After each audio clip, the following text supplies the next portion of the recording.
우리 수요예배 때 함께 볼 말씀은 마가복음 12장 29절부터 31절의 말씀입니다. 마가복음 12장 29절부터 31절의 말씀, 우리 네 구절 다 같이 합독하도록 하겠습니다. 서기관 중 한 사람이 그들이 변론하는 것을 듣고 예수께서 잘 대답하신 줄을 알고 나와 묻되 모든 계명 중에 첫째가 무엇이니까? 예수께서 대답하시되 첫째는 이것이니 이스라엘아 들으라 주 곧 우리 하나님은 유일한 주시라. 내 마음을 다하고 목숨을 다하고 뜻을 다하고 힘을 다하여 주 너희 하나님을 사랑하라 하신 것이요. 둘째는 이것이니 내 이웃을 내 자신과 같이 사랑하라 하신 것이라. 이보다 더 큰 계명이 없느니라. 아멘. 오늘 함께 나눌 말씀의 제목은 우리의 중심을 보시는 하나님이십니다. 마가복음 11장 20절부터 이제 14장 11절까지의 말씀은 이제 고난 주간에 이제 화요일에 하루에 있었던 모든 사건들입니다. 굉장히 많은 사건들이 있었죠. 참 예수님이 정말로 이 공생의 기간 동안 머리둘 곳이 없이 바삐 움직이시고 정말 이 하나님의 택한 백성들을 얼마나 사랑하시는지 한 영혼이라도 그리고 한 제자라도 한 가지라도 더 깨닫게 하시기 위해서 이렇게 바삐 움직이시는 것을 우리는 보게 되어집니다. 첫 번째로 28절로 34절에 보면은 가장 큰 계명에 대해서 나오는데요. 오늘 28절에 보면은 서기관 중 한 사람이 이제 예수님께 질문을 하게 되어집니다. 어떤 질문을 하냐면요, 모든 계명 중에 첫째가 무엇입니까? 라고 질문을 합니다. 그때 29절로 31절에 보면은 예수님의 대답이 나오죠. 예수님이 말씀하신 거예요. 첫째는 이것이니 이스라엘아 들으라. 어디서 많이 들어본 말씀이죠. 신명기 쉐마 이스라엘. 주 곧 우리 하나님은 유일한 주시라. 하나님은 오직 한 분뿐인 유일하신 하나님이시죠. 그것을 증거하고 있습니다. 그렇기 때문에 내 마음을 다하고 목숨을 다하고 뜻을 다하고 힘을 다하여 주 너의 하나님을 사랑하라 하신 것이요. 내 마음, 목숨, 뜻을 다하고 힘을 다한다는 것은 우리의 육체적, 전시적, 영적인 능력의 총체적인 힘을 말합니다. 그 모든 것을 다해서 우리 하나님, 유일하신 하나님을 사랑하라고 말씀하고 있죠. 이 10계명 중에 첫 번째부터 네 번째까지의 계명이 하나님에 관한 거거든요. 그 계명을 요약한 것이죠. 그래서 하나님의 사랑이 첫째 계명이에요. 그렇기 때문에 인간에게 있어서 최우선은 하나님만을 향한 전인격적인 절대적인 사랑인 줄 믿습니다. 정말 우리가 하나님의 은혜를 받게 되면은 이런 은혜의 응답을 누리게 되어지죠. 그 무엇보다 하나님을 사랑하게 됩니다. 둘째는 이것이니 31절에 보면은요, 내 이웃을 내 자신과 같이 사랑하라 하신 것이라. 이보다 더 큰 계명이 없느니라. 이 31절 한 절의 말씀이 이제 10계명 중에 5계명부터 10계명까지의 요약입니다. 바로 이웃 사랑이죠. 그래서 하나님을 사랑하는 것과 이웃 사랑은 불가분의 관계라는 거죠. 떨어질 수가 없는 것입니다. 야고보서 2장 14절에 17절을 보면은 믿음과 행위가 그러하다고 했죠. 뭐 형제가 어려운데 야 뭐 옷을 입어라, 맛있는 거 먹어라 주지 않고는 아무리 말하는 것은 전혀 소용이 없다는 것이죠. 정말 믿음이 있다고 한다면은 우리가 그것을 행동할 수밖에 없는 그 신행 일치, 믿는 것과 행동하는 것이 일치할 수밖에 없는 것을 말씀하고 있습니다. 그래서 이웃을 사랑하지 않고는 하나님을 사랑한다고 말할 수 없는 것이다. 그래서 요한일서 4장 20절로 21절을 보면은 누구든지 하나님을 사랑하노라 하고 그 형제를 미워하면 이는 거짓말하는 자니 보는 바 그 형제를 사랑하지 아니하는 자는 보지 못하는 바 하나님을 사랑할 수 없느니라.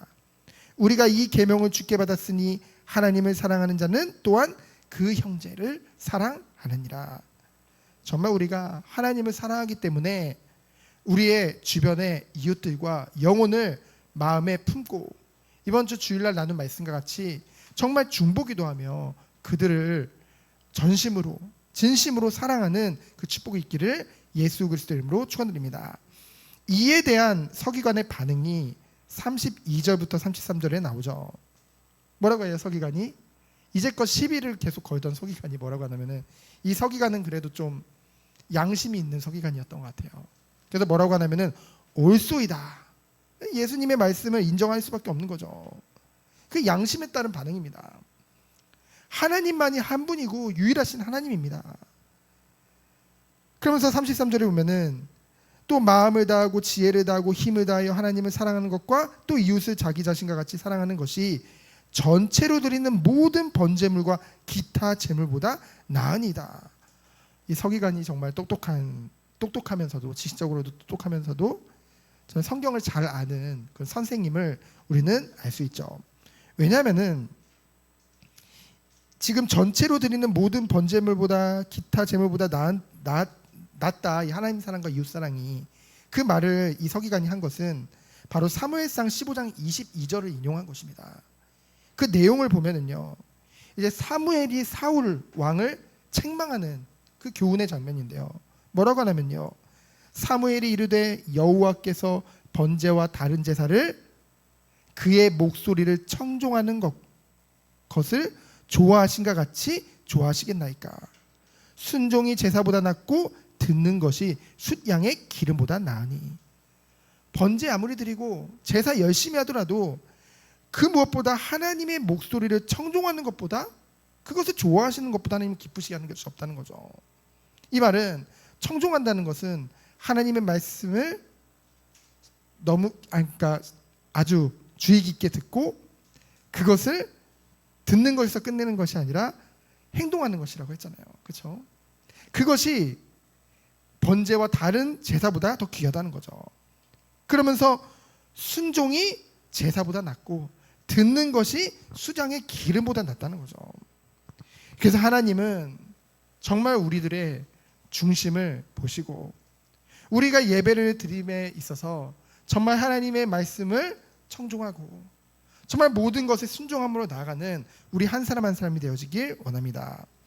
그러면서 예수님께서는 그 말을 한 서기관을 이제 지혜 있다 인정하시죠. 그가 정말 영적인 분별력도 있고 이 성경에 대한 지식도 있고 하나님을 향한 지혜도 있구나. 하지만 그것이 그 서기관이 구원을 받았다는 것을 말하는 것은 아닙니다. 구원에 이르는 신앙은 지적인 그런 인정과 자각에서 머무는 것이 아니라 그리스도를 받아들이고 구주로 모시는 의지적 결단이 함께 요구되기 때문에. 그래서 우리가 그렇잖아요. 예수님을 믿을 때 정말 우리가 예수님을 그냥 지식적으로 예수님이 하나님이시구나 해서 끝난 것이 아니라 그 예수님을 정말 우리의 구주로 모실 수밖에 없죠. 왜냐하면 우리는 죄인이기 때문에. 우리가 죄인임을 말씀을 통해서 철저하게 발견하면 발견할수록 하나님의 은혜가 있는 자들은 하나님을 찾을 수밖에 없습니다. 그리고 우리를 구원하소서 하나님만이 우리를 구원하실 수 있습니다 라며 하나님을 바라볼 수밖에 없고 은혜가 없는 자들은 내가 죄인이네 그냥 이렇게 살아야겠다 에이 모르겠다. 그것이 바로 은혜가 있는 자와 은혜가 없는 자들이죠. 우리가 하나님의 은혜를 받았다고 한다면은 이 시간 정말로 우리의 구주 되심이 예수 그리스도 되심을 믿고 정말로 오직 예수님만을 주인으로 우리의 삶 가운데 모시는 축복이 있기를 축원드립니다.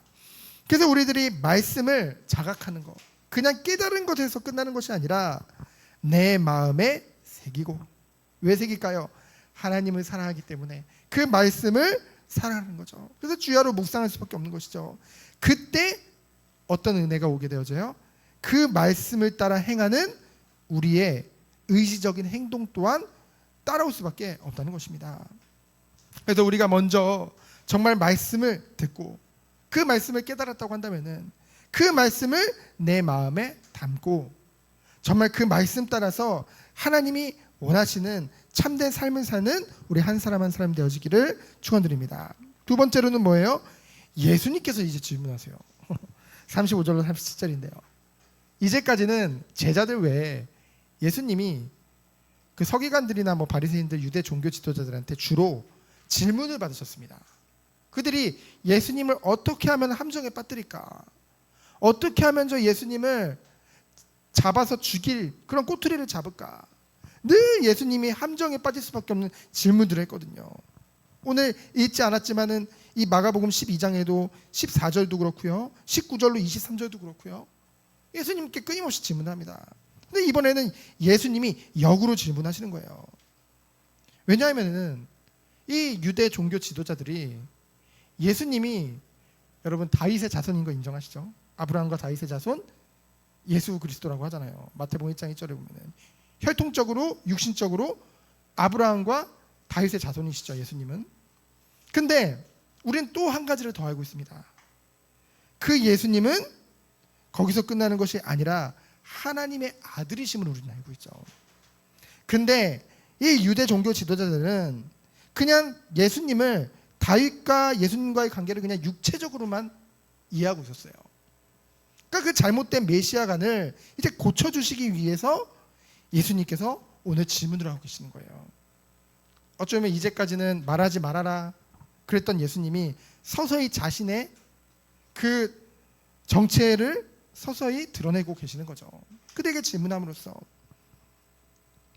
그래서 이제 예수님이 이제 다윗의 자손으로 온다는 것을 그들은 알았어요. 육신적으로만. 하지만 진정 어떤 분이신가는 몰랐던 것이죠. 그래서 그리스도의 신분에 있어서 가장 중요한 것은 다윗의 자손이라는 인간적인 육체적 계보에 있지 않고 하나님의 아들이라는 신적 계보에 있는 것을 그들에게 말씀하신 것입니다. 그래서 36절에 보면은 다윗이 성령에 감동되어 친히 말하되, 다윗이 성령에 감동되니까 어떤 말을 했냐면요, 주께서 내 주께 이르시되, 원문을 보면은 첫 번째 주께서 할 때 주는 여호와 하나님을 말합니다. 그리고 내 주께 할 때 이 주는 예수님을 말씀하고 있거든요. 그래서 내가 내 원수의 내 발 아래 둘 때까지 내 우편에 앉아 있으라 하셨도다 하였느니라. 그래서 37절에 보면은 다윗이 그리스도를 주라 하였은즉 어찌 그의 자손이 되겠느냐라고 예수님께서 역으로 이제 질문을 하고 계신 거예요. 그들의 생각이 이제 왜곡되어 있는 것을 예수님께서 지적하고 계신 거죠. 그래서 우리는 알고 있잖아요. 로마서 1장 3절로 4절에 보면은 그의 아들에 관하여 말하면 육신으로는 다윗의 혈통에서 나셨고, 예수님이 말하죠. 성결의 영으로는 죽은 자들 가운데 부활하사 능력으로 하나님의 아들로서 선포되셨으니 곧 우리 주 예수 그리스도이시니라. 맞습니까? 능력으로 하나님의 아들로서 선포되었다니까요. 예수님은 다윗의 혈통으로 오셨지만 더 중요한 건 뭐예요? 하나님의 아들이시라는 거죠. 그래서 그는 마태복음 1장 1절 말씀과 같이 아브라함과 다윗의 자손 예수 그리스도의 계보라라고 되어 있죠. 그 말씀과 같이 아브라함과 다윗의 자손이셨지만은 아브라함이 나기 전부터 계셨죠. 그 증거로 요한복음 8장 58절 보면은 예수님께서 이르시되 진실로 진실로 내가 내게 이르노니 아브라함이 나기 전부터 내가 있었느니라. 예수님 분명히 말씀하셨거든요. 예수님은 하나님이시잖아요. 그렇죠? 이 세상을 창조할 때부터 창조주 하나님이시거든요. 영원전부터 계셨던 하나님이거든요. 그래서 아브라함이 나기 전부터 계셨고 태초부터 영존하시는 로고스, 곧 말씀이시며 하나님의 아들이신 것이죠. 요한복음 1장 1절입니다.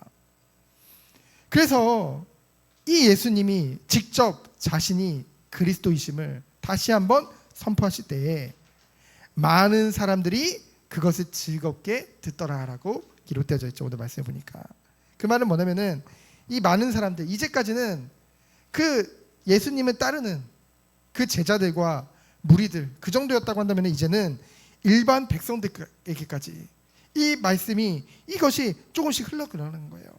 근데 그들이 즐거운 마음으로 그것을 받아들였다는 것이죠.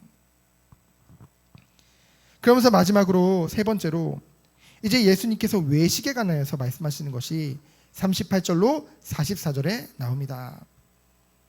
이제 38절에 보면은 이제 서기관들에 대해서 그들의 행태에 대해서 예수님이 이제 주의하라 말씀하시죠. 이 서기관이라 하면은 그 시대의 종교 지도자들이거든요. 영적 지도자들이거든요.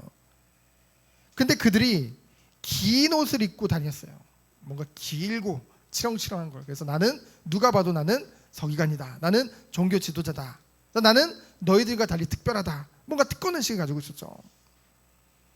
그러면서 뭐냐면은 내가 이런 옷을 입었기 때문에 너희들은 나를 반드시 존경해야 된다. 뭔가 권위적이었어요. 그럼 뭔가 인간적인 존경을 바랬죠. 그러면서 시장에서 문안받는 것, 막 인사받는 것을 좋아했고요. 그리고 회당의 높은 자리를 좋아했고요. 잔치의 윗자리를 원했습니다. 그렇죠? 예수님은 분명히 제자들에게 말씀하셨잖아요. 어린아이 같이 너희들이 이 세종로 같이 섬기는 자가 되라 라고 말씀하셨는데, 반대로 이들은 정말로 그와 반대되는 모습을 보여주는 것을 우리는 보게 되어집니다. 하나님을, 예수님을 믿지 않는 자들의 모습인 것이죠. 그래서 이들의 외식에 대해서 예수님은 말씀하시면서 이렇게 하는 것은, 그들은 어떻게 한대요? 40절을 보니까 과부의 가산을 삼키며 등쳐먹는다는 거죠. 그러면서 뭐예요? 외식으로 길게 기도하는 자니, 뭔가 자신들의 영성을 나타내기 위해서 뭔가 외식적으로 막 기도를 길게 했다는 거죠. 중언부언했다는 거죠. 그래서 그러한 것들에 대해서 예수님은 그들이 이후에 나중에 받을 그 심판이 매우 엄할 것을 말씀하고 있습니다. 우리는 이 말씀을 보면서 우리는 다시 한번 생각을 해봐야겠죠. 그렇다면은 하나님께서 예수 그리스도를 믿음으로 우리 한 사람 한 사람을 거룩한 백성으로, 성도로 부르셨는데 우리는 어떠한 옷을 입어야 될까? 골로새서 3장 12절을 보면은 바울을 통해 하나님이 이렇게 말씀하셨습니다.